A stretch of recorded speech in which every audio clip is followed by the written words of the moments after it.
The detective told me my mother had been found unresponsive on the kitchen floor of the house she'd just signed over to my brother, the same house I'd been paying the property taxes on for 3 years.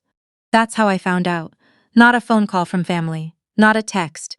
A detective standing at my apartment door at 6:45 in the morning, asking if I was the next of kin listed on the hospital intake form. Because my brother hadn't bothered to list himself, let me back up. My name doesn't matter as much as what happened to me, but for the sake of this story, call me by the role I played in my family for 31 years. The invisible one.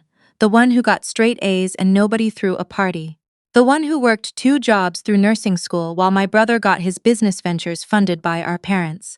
The one who flew home every Thanksgiving and sat at the table like a guest, never quite belonging to the family celebrating around me. My brother's name is Nathan.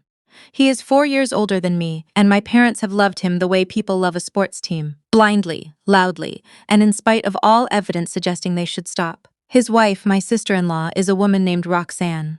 She came into our family 12 years ago with a smile I never fully trusted and opinions she delivered like they were facts. She called my apartment cozy the one time she visited. She said it the way you'd say, "Bless your heart." My mother had a stroke 8 months before all of this. A bad one. The kind that leaves a person walking with a cane and struggling to process paperwork. The kind that makes a person vulnerable in ways they don't fully understand. My father had passed 3 years prior, heart attack, sudden, the kind that doesn't give you time to say the things you needed to say. After that, it had just been my mother in the house I grew up in, a 4-bedroom colonial in Dayton, Ohio, that my parents had paid off over 30 years of careful, stubborn saving. I am a registered nurse. I have been for 6 years. I work in a cardiac ICU in Columbus, which is 2 hours from Dayton, which means I made that drive more times than I can count after my mother's stroke. I coordinated her physical therapy appointments. I spoke to her doctors in a language they weren't used to hearing from family members, clinical, specific, asking the right questions. I set up her medication dispenser. I arranged for a home health aide 3 mornings a week. My brother visited twice. Both times he brought flowers and stayed for lunch and let my mother tell him how wonderful he was. I did not say anything about this because I had learned a long time ago that pointing out the imbalance only made me look bitter, and in my family, looking bitter was the worst thing you could be. What I didn't know, what nobody told me, was that 4 months after my mother's stroke, Nathan had started visiting more frequently. Not to help, to talk. Long conversations at the kitchen table, which I later pieced together from what my mother's home health aide, a quiet woman named Gloria, told me after everything fell apart. He brought Roxanne sometimes. They brought food from restaurants my mother liked. They sat with her and looked through old photo albums and told her how much they worried about her being alone. They were building something. I just didn't see it yet. The house my parents had lived in for 32 years was worth, at the time, approximately $340,000. Not a fortune, but not nothing. It was the kind of asset that, in a family like mine, represented everything my parents had worked for. Every overtime shift, every vacation they skipped, we can't afford that right now. My mother signed it over to Nathan 2 months before I got that knock on my door. A quitclaim deed. Notarized. Legal. I found out later that Roxanne had recommended the notary. A woman from their church, someone my mother had met twice. The morning the detective came to my door, my mother was in the ICU at Miami Valley Hospital with a second stroke. This one worse than the first. I drove to Dayton with my hands gripping the steering wheel so hard my knuckles ached the entire way. I was in scrubs. I'd been about to leave for a shift when he knocked. I didn't even change. Nathan was already in the waiting room when I arrived. He stood up when he saw me, and for a moment I thought he was going to hug me, and something in my chest cracked a little at the idea that I still wanted that from him. But he didn't hug me. He said, "She's stable. The doctors say she needs long-term care." I said, "I know what she needs. I'm her medical power of attorney." He looked at me, and this is the look I will remember for the rest of my life, like I had said something mildly annoying, like I was a fly buzzing near his lunch. "We should talk," he said, "about next steps." I said we should talk about a lot of things. I went in to see my mother first. She was sleeping. She looked smaller than the last time I'd seen her, 6 weeks before, when she'd seemed to be doing better, laughing at something on television, telling me I worked too hard. I held her hand for a long time. I didn't cry because I was still in the part of the crisis that runs on adrenaline and training, and I needed that part to last a little longer. When I came back out, Nathan was there with Roxanne, who had arrived while I was inside. Roxanne was wearing a blazer. I remember thinking that was a strange choice for a hospital waiting room. She said, "We've already been in contact with Meadow Ridge, a long-term care facility on the east side of Dayton, and they have a bed available." I said I hadn't been consulted about that. She said, "Well, Nathan is her son." I said, "And I'm her daughter and her medical power of attorney, which means I make her medical decisions. Not Nathan, not you." Roxanne smiled like I'd made a small grammatical error she was too polite to correct. That night I sat in my mother's house, which was no longer technically my mother's house, and I went through everything. I had a key. I had always had a key. Nobody had thought to change the locks yet, which was the first thing that would have told me something was very wrong if I'd known to look for it. I found the quitclaim deed in a folder in the kitchen drawer where my mother kept important papers. I sat at the kitchen table under the overhead light and I read it twice. Then I took photos of every page with my phone. Then I called my friend Alicia, who is not a lawyer but who is the smartest person I know, and I talked to her for an hour while I kept opening drawers and photographing things. I found a bank statement that showed a transfer of $15,000 from my mother's savings account to Nathan's checking account, dated 3 weeks before the deed. I photographed that too. I found a second transfer, $8,000, a month before the first one. I did not sleep that night. The next morning I drove back to the hospital and sat with my mother while she was awake for about 20 minutes. She squeezed my hand. She said my name the way she used to say it when I was a little girl, with an extra syllable at the end, a habit she'd had my whole life. I told her everything was going to be fine. I told her I was handling it. I don't know if she understood, but she didn't let go of my hand. That afternoon I called an elder law attorney. Her name was Ms. Pruitt, and she had an office on Brown Street and a voice like someone who had heard every version of this story and was still angry on behalf of every person it had happened to. I told her everything. She asked me to bring the photos. I drove to her office the next morning. Miss Pruitt looked at the documents for a long time without speaking. Then she looked up at me and said, "Your mother had a stroke 4 months before she signed this. Was she represented by independent counsel at the time of signing?" I said I didn't know. She said, "That's what we're going to find out." What we found out, over the next several weeks, was a great deal. We found out that the notary Roxanne had recommended had no documented record of assessing my mother's cognitive state at the time of signing, as Ohio law strongly recommends when the signer has a known neurological condition. We found out that Nathan had not disclosed the deed transfer to the probate court, as is typically required when property transfers occur close in time to other estate proceedings. We found out that my mother's neurologist, when contacted, provided documentation showing my mother had scored in a range consistent with mild to moderate cognitive impairment at her last appointment, which was 2 weeks before she signed the deed. We found out a lot of things. I want to be clear about something. I am not a vengeful person by nature. I am a person who clears blocked airways and monitors heart rhythms and holds the hands of people who are scared. I spend my working life in service of other people's survival. But I am also a person who understands systems. I understand how things are documented. I understand what a paper trail looks like and what it looks like when someone has tried to obscure one. My brother had not been careful enough, or he had assumed I wasn't paying attention, or he had assumed that because I had always let things go in the past, I would let this go too.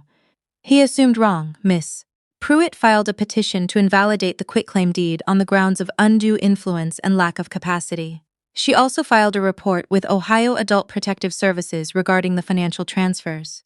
The APS investigation was separate from the civil proceedings, but they ran parallel, and there is something clarifying about watching 2 different agencies start asking your brother the same questions. Nathan called me the week after the filing.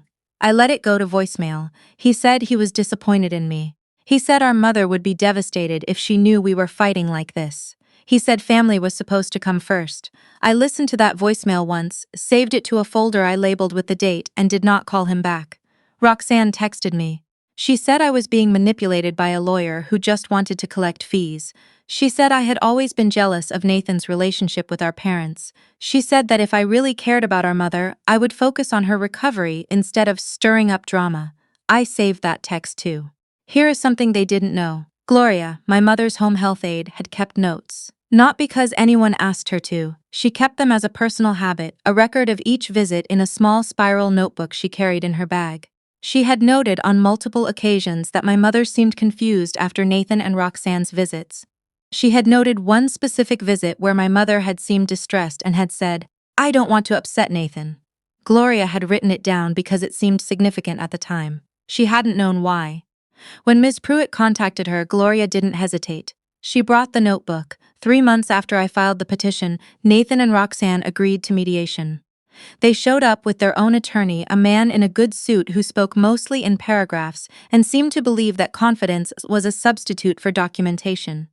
He laid out their position, that the deed was valid, that my mother had been of sound mind, that the transfers were gifts freely given, and that my petition was a malicious attempt to undermine my brother's rightful inheritance.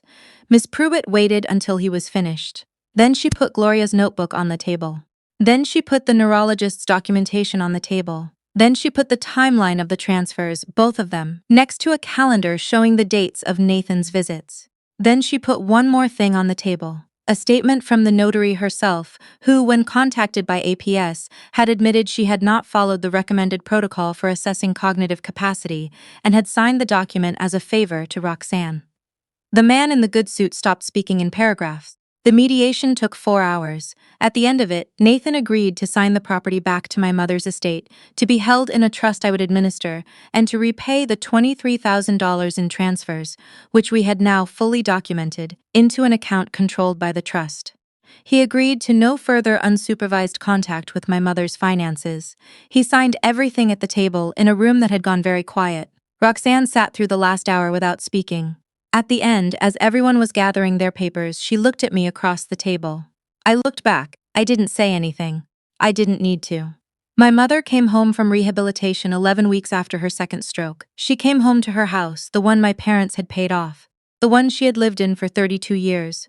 I arranged for Gloria to return 5 mornings a week now. I arranged for a part-time occupational therapist. I updated all of her legal documents, will, medical POA, financial POA, with Ms. Pruitt, who also put a note in the file recommending that any future property transactions involving my mother require independent legal review and a formal capacity assessment. My brother did not attend the family gathering I hosted at my mother's house that Christmas. He sent a card. I put it on the counter and didn't open it. My mother sat in her chair by the window, the one she'd had since before I was born, and we watched the snow come down on the front lawn. She told me about a dream she'd had where my father was fixing the porch light and kept dropping the screwdriver. She laughed. I laughed too. She said, "I don't know what I would have done without you." I said, "You don't have to know. That's why I'm here." I didn't tell her everything. She knew enough. The doctors had advised keeping stress minimal, and she is a perceptive woman who had likely understood more than she let on during those months. But I didn't lay it all out. Some things you carry so the people you love don't have to. What I will tell you is this. There is a particular kind of damage that gets done to you when you spend years being the one who holds things together without being acknowledged for it. You start to believe that's just your role, that you don't get to want things. Recognition, fairness, the basic acknowledgement that what you do matters. You get so used to being invisible that you almost stop being surprised by it, and then something happens. And everything you've quietly learned, all those years of keeping your head down and doing the work and paying attention, it all becomes exactly the thing you need. The documentation, the questions, the knowledge of what a system looks like when someone is trying to exploit it. My brother counted on me being what I had always been. He just didn't know that I had changed.